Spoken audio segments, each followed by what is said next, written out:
Okay, well, let's move on to Zen Buddhism. And before getting into the details about what Buddhists believe or the theoretical ideas behind Buddhist practice, I'd like to once again invite you to practice meditation in the Zen Buddhist tradition.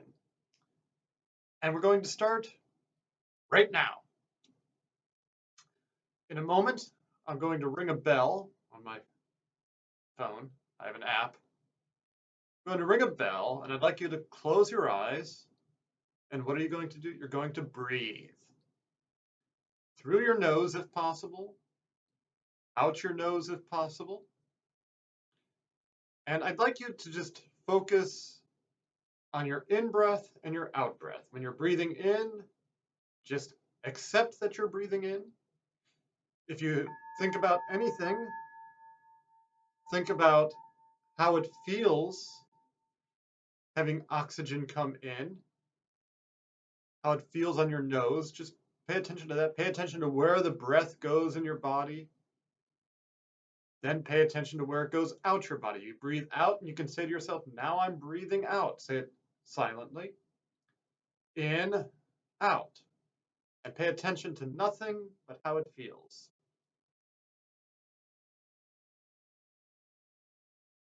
Close your eyes while you do it.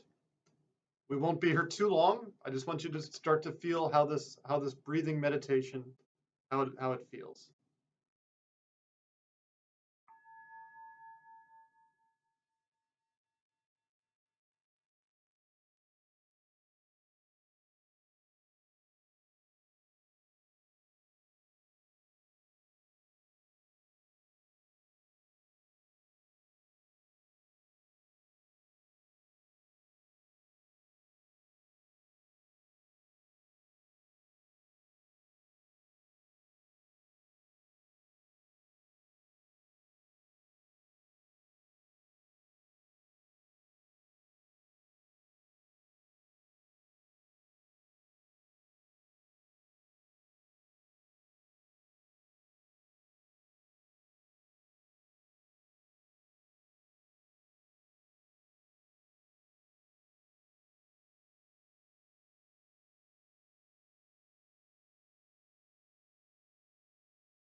So begin to think about how you feel.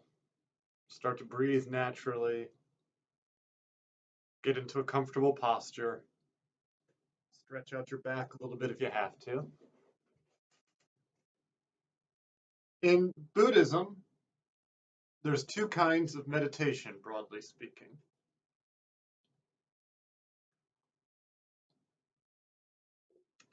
The words you usually find for them are samatha and vipassana.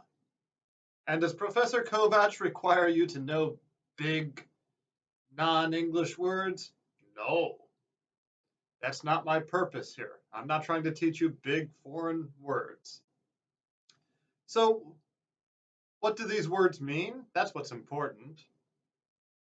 Samatha is the foundation of meditation for Buddhists.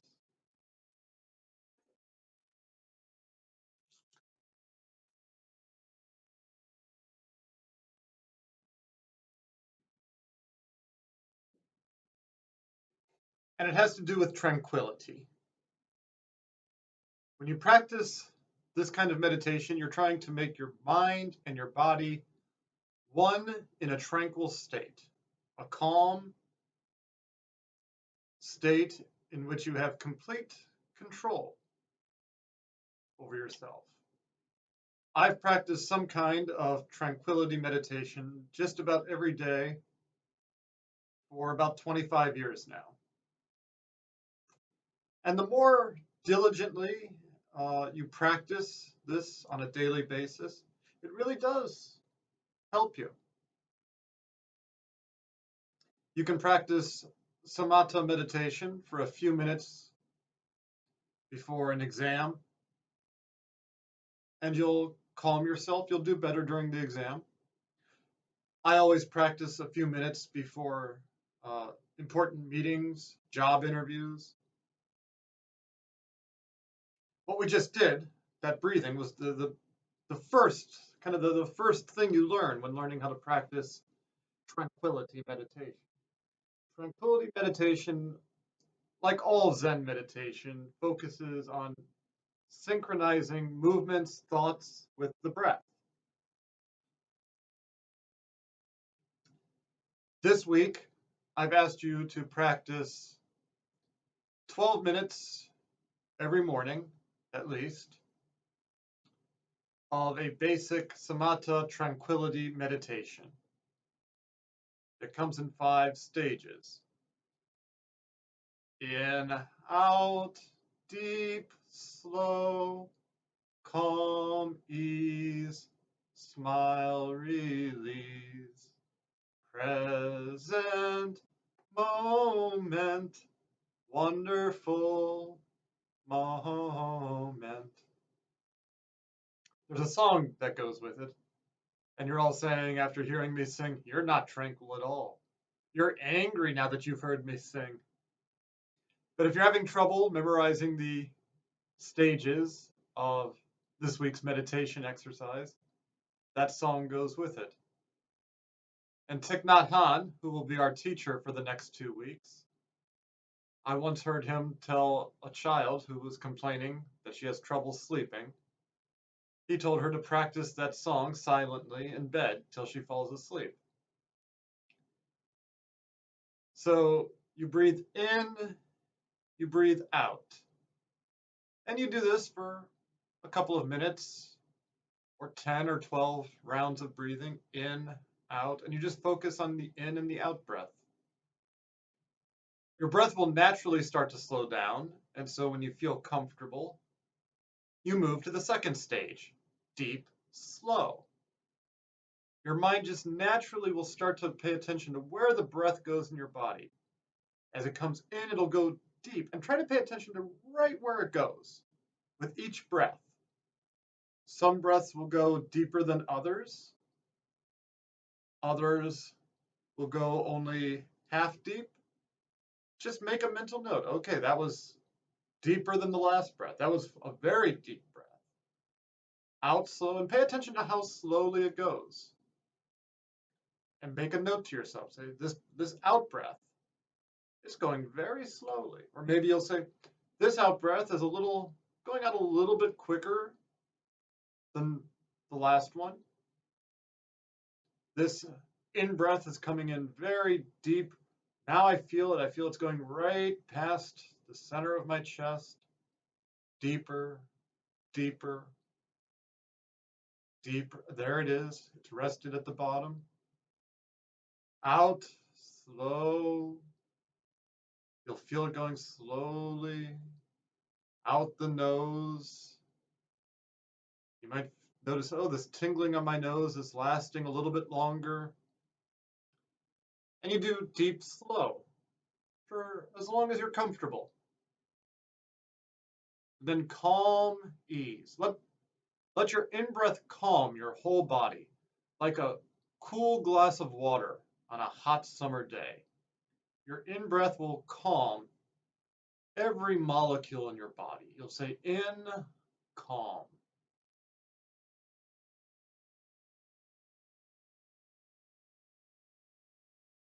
Out, ease. Ease? Yes, it's so easy. Your breath goes out so easily. You don't even have to try. As soon as your breath has come in and calmed your body, without even trying, your mind doesn't have to say, okay, now make sure to breathe out. No, it'll just, it's the easiest thing in the world. Breathing in, smile. Don't force the smile. Don't, no, yeah.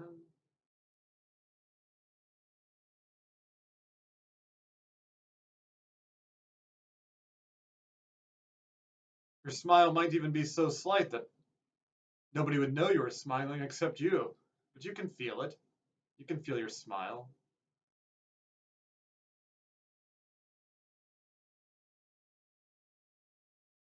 And then with the out breath, in, smile, out, release.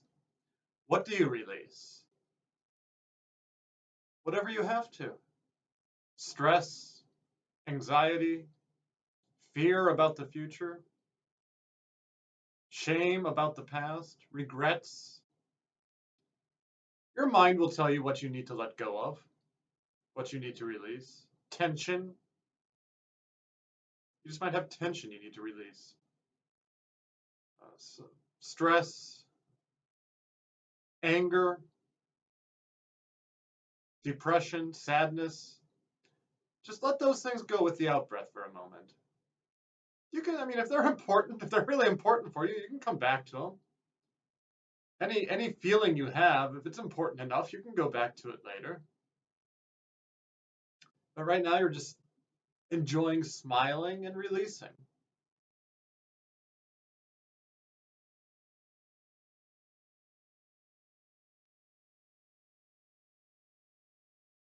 And the last stage is my favorite, present moment, wonderful moment. In the last stage, you're not worried about the future or the past. In the last stage, you're just here now.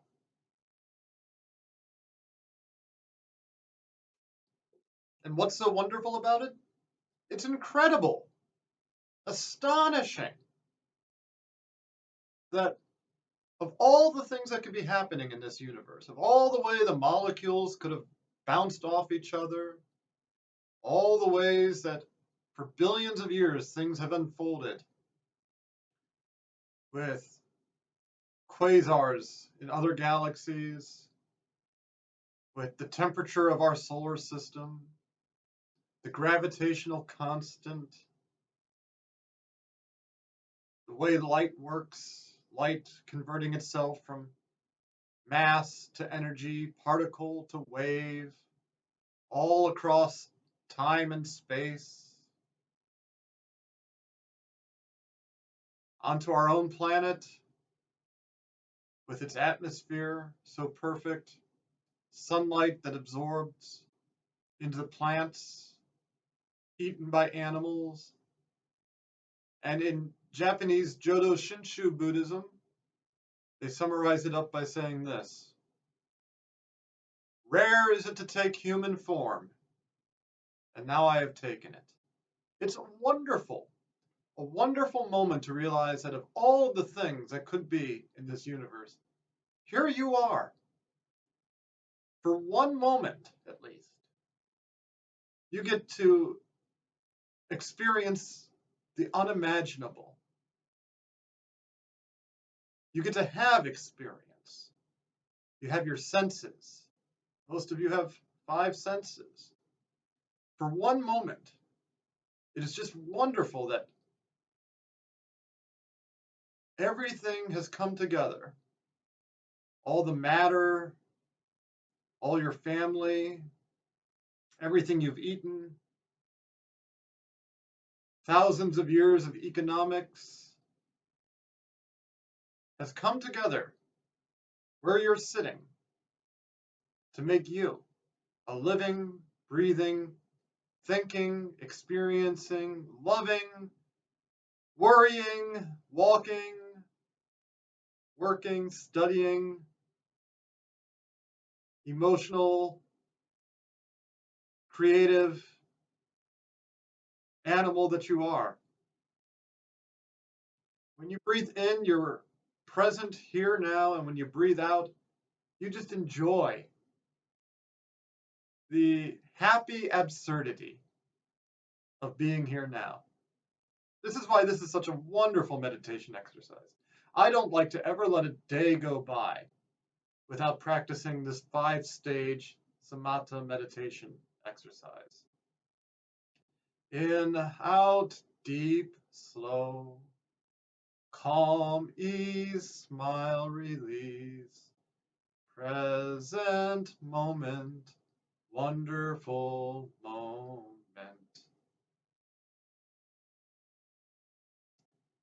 So please practice 12 to 15 minutes with this every morning. And if you have time in the evening, do another 12 minutes. It's a wonderful practice right before dinner. And it's been translated into English.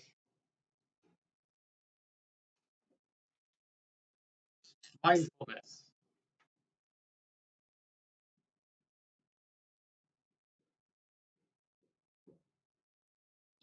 One of our tasks over the next couple of weeks is to try to figure out what mindfulness is. Because over the past 25, 30 years, it's everywhere now.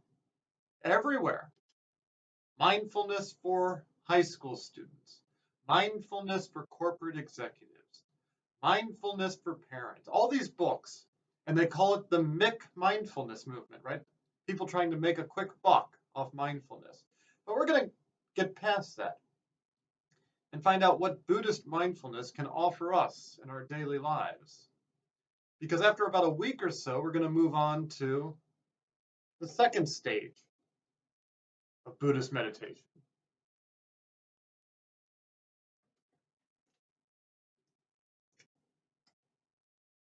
Vipassana, which means insight.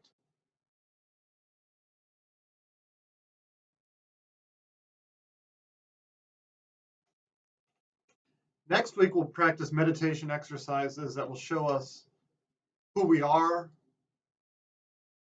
We'll see that we're not separate from each other, from our parents, our family, our enemies, Congress, soldiers, police.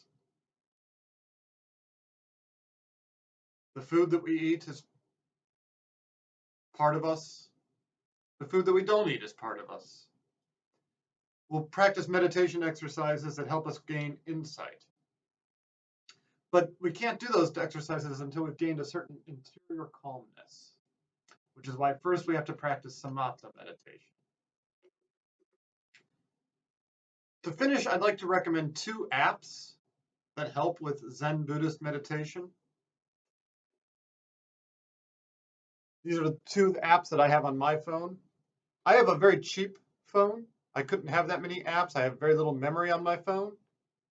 And so when I had to reorganize my apps, I had to get rid of a bunch. I had to keep Uber so I can get a ride in the middle of nowhere. I kept Kindle so I could read religious literature when I'm on a train. And I kept 2 meditation apps. The first is called Mind Bell. And I'll put links to these in an email. Mind Bell is wonderful. You can time your meditations. If you want to meditate for 12 minutes. And if you can, with Mind Bell, you can also set it up so that it goes off at preset intervals. Suppose you want to meditate for 16 minutes. And you want to do that 5-stage meditation exercise. And you want the first half of your 16 minutes to be just on stage 1. You can do that. And suppose that last stage, present moment, wonderful moment, you want at least 3 whole minutes of that stage. So 8 minutes at the beginning, 3 at the end. That's 11 minutes. You have 5 minutes left for the other 3 stages, and you want those evenly spaced. You can do that with the Mind Bell app. And Mind Bell, you can set it up, as I set it up, to go off at random intervals during the day. What do I do when it goes off at its random intervals? I try to stop what I'm doing, if I'm working or walking, cooking. Sometimes I can't stop if I'm talking to someone. But I try to stop and breathe twice. Breathing in, I calm my body. Breathing out, I smile. Breathing in, I dwell in the present moment. Breathing out, it's a wonderful moment.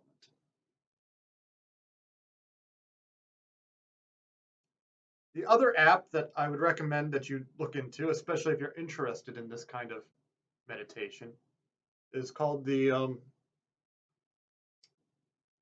Plum Village app. Plum Village is the monastery that Thich Nhat Hanh set up. It's his home monastery. And it's got lots of so many wonderful things you can do with the Plum Village app. It's got guided meditations. It's got at least a dozen guided meditations you can do. It's got practices for walking meditation, eating meditation, mindful movements like Tai Chi, yoga type stuff, talks by Thich Nhat Hanh, songs, some meditation timers. If you want a 10-minute bell timer, it's got that. Lots and lots of good resources in this app. So, this is exciting because this Zen Buddhism, as taught by Thich Nhat Hanh, was my introduction to the contemplative life. And I'm excited that for the next 2 weeks, I can try to share it with some of you. I hope that you'll enjoy it too. I hope you'll enjoy the readings. I hope you'll find this kind of meditation very pleasant and easy to practice, especially this breathing in and out meditation. If you have questions about it, there's nothing much to it. Posture, sit in a way you're comfortable. Try to sit with your back straight. If you have to lie down, some people lie down. Cross-legged, lotus position, whatever you have to do. With a chair, without a chair. And try to take some time over the next couple of weeks throughout the day to smile and to enjoy the present moment. I think we're going to enjoy this unit of the course together. I hope you're all well, and hopefully in these crazy times, the insights of Zen Buddhism will be able to benefit us and all of humanity. See ya.